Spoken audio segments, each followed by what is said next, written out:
Chiefs Kingdom, what a heartbreaker. Monday night, Jacksonville 31, Kansas City 28, final.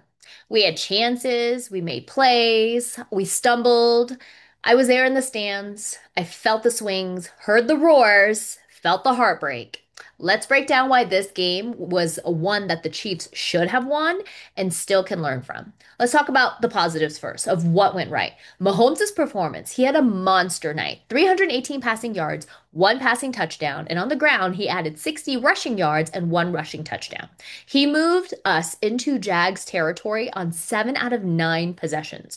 And on one stretch in the second quarter, Kansas City drove 97 yards in 5 plays after a defensive stand at the goal line to extend the lead. The bottom line here is that Mahomes did enough to win. The offense moved, made big plays, hit seams, used speed, and did everything that we thought we were missing, that we were missing the first several weeks of the season. Now, let's talk about the ground game, which is actually pretty balanced this time around. We ran the ball well. We had 158 rushing yards, which was a season high. Kareem Hunt had 2 touchdowns and also broke a 33-yard run, showing we could mix in power when needed. That balance kept the Jags defense from entirely keying on the pass, which was really important. Now, some defensive takeaways. Kansas City's defense got pressure. We sacked Trevor Lawrence 3 times. Unfortunately, the Jags forced 2 takeaways. One of them was a huge one by linebacker Devin Lloyd, who intercepted Mahomes in the red zone and returned it for 99 yards for a touchdown into the end zone that I was sitting in. That was crazy, wild, and absolutely flipped the momentum. Jags fans, you have every right to be so excited about that because what a moment for Devin Lloyd and for Duval. Now, that play is also a double-edged sword, and we'll get into that later. The defense also had a big forced fumble by Nick Bolton on a goal line run by Lawrence, 4th and 1, and that's the kind of punchback that Kansas City needed. It just wasn't enough on this night.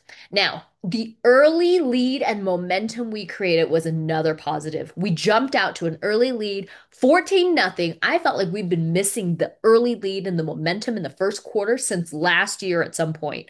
On one of those drives, a 9 play, 87-yard drive ended in a Kelsey 2-yard touchdown. That was fun. 6 plays in that stretch gained 15 plus yards. So we were creating momentum. We had an early lead. We looked dominant. We dictated the tempo of the game. That's the kind of start that a championship caliber team wants. Now, what blew it? Let's get into that. The penalties and the mistakes were killer. The Chiefs were flagged 13 times, tying a season high and likely the most since 2018 in a game. Those penalties extended the Jaguars' drives. For example, a pass interference that wiped out a Chiefs stop and ultimately helped Jacksonville's final drive get in position, unfortunately. Late in the game, also, we had a pass interference call that wiped out an interception. Position damage as well. Penalties led to giving Jacksonville better starting field position on key drives. Do we need to go into that? Do we? Okay, because Harrison Butker's kick out of bounds with under 2 minutes left in the Chiefs' Week 5 loss here, giving them, the Jaguars, excellent field position at the 40-yard line. This is week after week of really costly mistake on what is supposed to be an incredibly seasoned, consistent kicker for us. He has been anything but consistent this season, unfortunately. So he is drawing a lot of criticism on this costly mistake. So, anyhow, that was another costly mistake. So if we're gonna lose, especially to a team that we should have won, if we're gonna lose, at least like let's not make these types of self-inflicted mistakes. Now, the 99-yard pick that I already talked about was a momentum swing. That interception by Devin Lloyd was brutal. So instead of scoring or tying, we gave up 7. Okay. The pass was intended for Kelsey. We had been pushing the seam, but there was bad decision timing in that moment. Mahomes knew it. You could hear it in the interviews after the game and everything. He just didn't see Devin, and and the Jags were able to capitalize off of that, returned the ball all the way for a touchdown. That one play turned a chance into a deficit. Even if everything else had been perfect, that's a heartbreaker. Now, finishing executions and the final minutes of this game, y'all. everybody in the stands, and there were tons of Chiefs fans in the stands. This game could have gone any way, either way in these final minutes. We had a chance at the end. Mahomes got us into range, but there were key mistakes. That kickoff out of bounds gave Jacksonville the ball back at the 40-yard line. Another holding penalty, play mismanagement, and an incompletion to Brown just doomed our final drive. And on the game winner, Trevor Lawrence actually stumbled right off the snap twice. He stumbled. A guard stepped on his foot. He fell. He got up. He evaded. And then he ran it in. How was he on the ground for 18 years and we couldn't stop him from getting into the end zone? Kansas City had chances to finish that play, and unfortunately, we were not able to. I know Chris Jones is getting a lot of criticism for giving up on that play. He's standing so close but not making a tackle. It seemed like he was jogging. I can't say that it was all on him because it was an entire defensive effort that was lacking on that play. So Jones admitted that we've got to finish the play. I put it on us as a defense. So yes, it's definitely on the defense. It's not on one person, but he was right there. And it didn't look like he had a sense of urgency about it whatsoever. So after our 14-point lead, we let the Jags hang around and get a little too close for comfort. This is one of the criticisms that I have about this team in the last year or so is that we let teams stay too close to us. Okay. We allow Jacksonville to put together points, 21 unanswered points to be exact. And they stayed competitive. They made plays under pressure, and that's not expected, but we didn't clamp down on them. And we should have, should have. Now, how do we move forward, y'all? I mean, we are getting ready to go into it's a short week because we played Monday night, and here we are going to play Sunday night against the NFC's probably their best team, the Lions, right? And yes, the schedule gets easier there, and we get Rashee Rice back. But how do we fix it moving forward based on the things that happened in this game, and what can we learn? Discipline. Okay. This has to be a top priority. We can't fight through games when we keep shooting ourselves in the foot.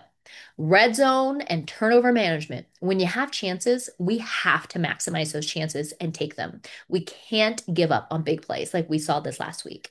We have to finish every single play on defense, especially when the opponent is hurting. We can't allow a stumbling guard to become a game winner.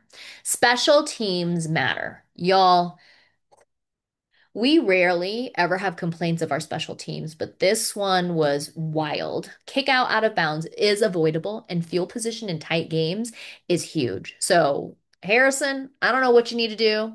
Let's fix this.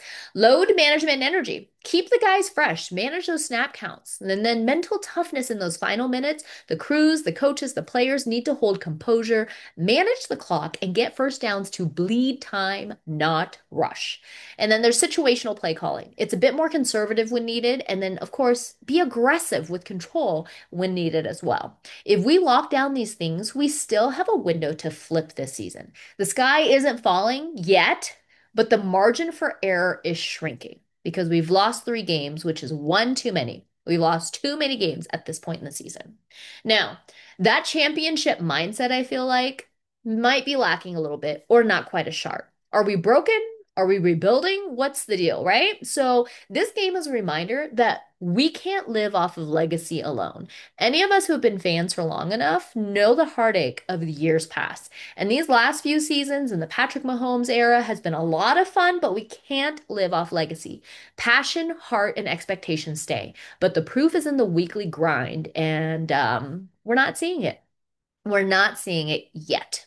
This team had a dominant performance in week 4, and we thought we were going to continue to see that last week in week 5. We still see Patrick Mahomes leading. We see the fight, but now we need to combine that fight with execution, discipline, and attention to detail.